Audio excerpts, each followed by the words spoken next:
inteligências múltiplas, ele diz o seguinte, que muitas pessoas têm raciocínio lógico, mas não sabem escrever uma ideia com início, meio e fim. Que eu achei uma coisa assim contraditória, mas...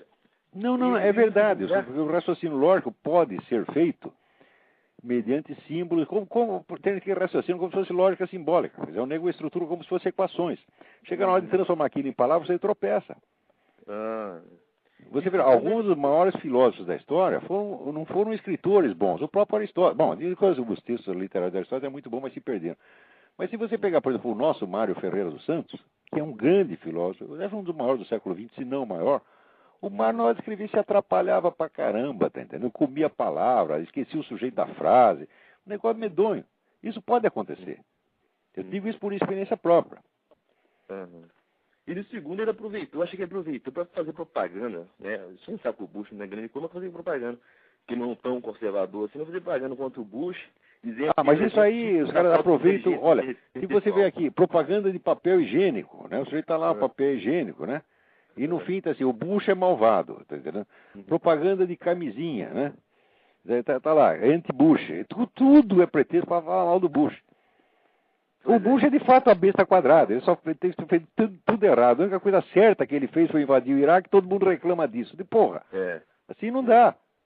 Agora, quando ele faz esse negócio, vamos dizer, essa coisa da comunidade norte-americana, que é um crime contra o país, olha, só alguns intelectuais estão reclamando. O povão ainda não se tocou disso aí, não.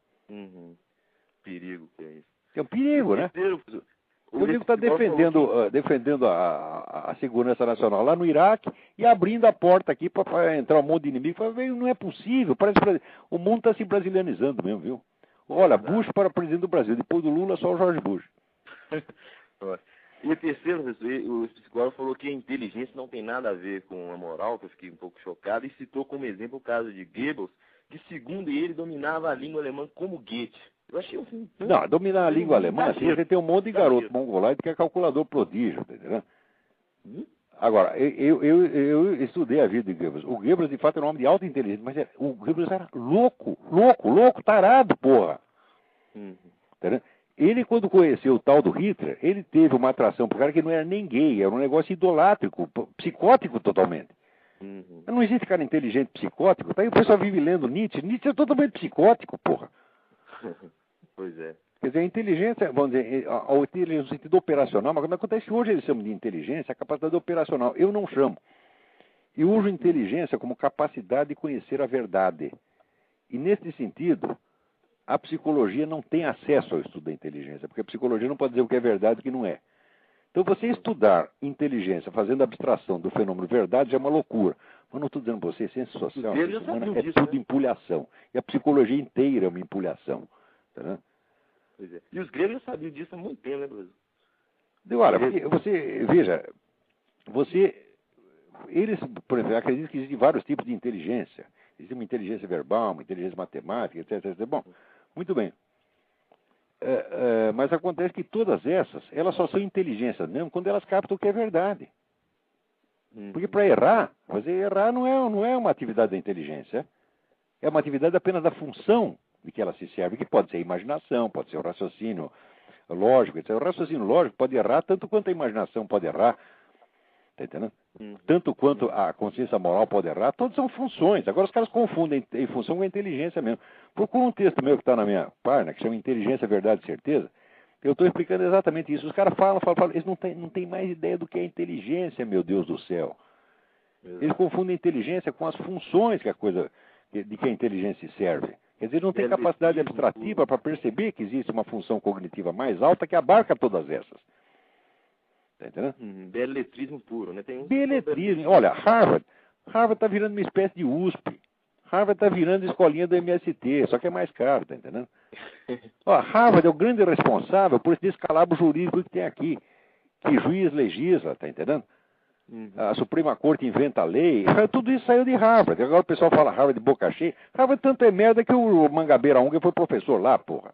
Exato. Então tem que parar com esse negócio. Quer dizer, uma universidade vale pelo que ela efetivamente cria e produz. Agora, quem é o grande cérebro do Harvard? John Rawls. Rawls é uma besta quadrada, porra. Aquele livro do John Rawls, assim, eu acabo aqui em 3 páginas. Eu não tive tempo para escrever ainda. É que nem o tal do Rorty. Eu digo, olha, a filosofia do Rorty, ela pode ser totalmente destruída em 2 páginas, porque aquilo é o nonsense. Você pega o nonsense central, o resto tudo desmonta. Eu me lembro que eu até, quando eu estava na faculdade, eu estava na UFMG de Belo Horizonte, aí veio o Rorty, veio para cá, e eu me lembro que tinha aula de Aristóteles, Ética Nicômaco, eu assisti o Rorty. Eu dou graças a Deus por ter ficado na aula de Aristóteles. Ah, mas claro. A palestra dele. Claro, claro. O Rorty dizem que ele era muito bom sujeito, muito amável, etc, etc. Mas todo vigarista é, né? Professor, então, eu prefiro nem que xinga. O Mário Ferreira dos Santos, você está entendendo? Quando ele não gostava de uma pessoa, o sujeito e estendia a mão para ele, não dava a mão e falava, não vou encostar em merda. É na sua cara, você está entendendo? Outro que, assim, nosso fundador, glorioso José Bonifácio de Andrade Silva, também, para mandar os caras tomar no cu, não pensava 2 vezes. Eu prefiro o jeito de falar as coisas na lata, mas que é sincero e verdadeiro, no qual você pode confiar. Exato. Agora, cara de fala mansa, né? Você já ouviu o ex-cardeal, do Paulo Evaristo, falar? Ah, parece música nas orelhas. Só que é tudo mentira. Não Exato. Pode, o brasileiro gosta muito das aparências, tá entendendo? Tem que começar a gostar da coisa substantiva. E ter, sabe, amor a Deus significa amor à verdade, doa quem doer. Outra coisa, verdade não é a nossa opinião, verdade custa, verdade dá trabalho, você tem que investigar, você fica em dúvida, você fica todo atrapalhado.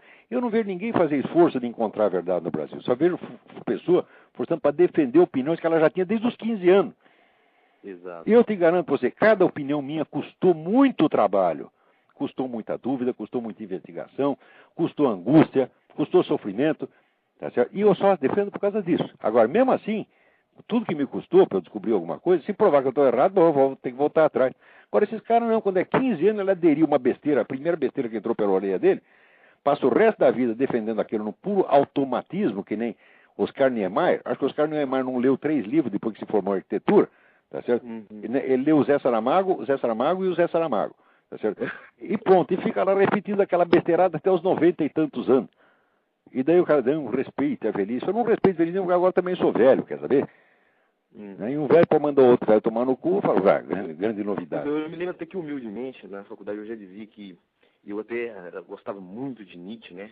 Ser um sedutor e tudo, mas aí eu comecei a fazer a virada e vi que o Nietzsche era o grande responsável, assim, que muitos marxistas iam utilizar Nietzsche. Eu falava isso, eu ainda não tinha lido os seus textos. Eu falava que por esse combate que ele fazia contra a moral, né, conservadora, cristã e judaica, e o Nietzsche ia servir de instrumento para os marxistas. Pois é claro. Eu vejo Nietzsche caiu assim de bom beijado para isso, foi uma maravilha o Nietzsche, né? Exato. E hoje eu vejo assim... Agora aqui, se eu te interromper, nós não temos mais tempo. Falta 20 segundos para acabar o nosso programa. Pois é, esses best-sellers sobre o Nietzsche aí, o que o senhor acha que está saindo aí quando Nietzsche chorou, essas coisas assim? Nietzsche é filósofo adolescente, porra. Nietzsche é a revista Playboy da filosofia, é atraente por nego trancar no banheiro e ficar, sabe, né? Pô, Nietzsche é uma masturbação mental, porra. E de vez em quando ele tem uma sacação, uma ou outra, assim, psicológica, muito interessante. Mas não passa disso. Não passa disso. Não passa do... Não sei, com algum talento psicológico, talento verbal fora do comum. Tá certo? Mas filosoficamente aquilo é nada. Realmente é nada. Exato. Ele joga todo confuso, todo desencontrado, todo desengonçado. Tá certo? E que, bom, no final, pelo menos ele teve a honradez de ficar louco. Porque ele é louco, já é sifilítico. Tá certo? Então, o mundo de hoje adora um sifilítico. O sifilítico tem umas ideias esquisitas, né? E eles acham isso adorável, né? Quer dizer, esse é um louco que se prosterna diante de outro louco. Exato.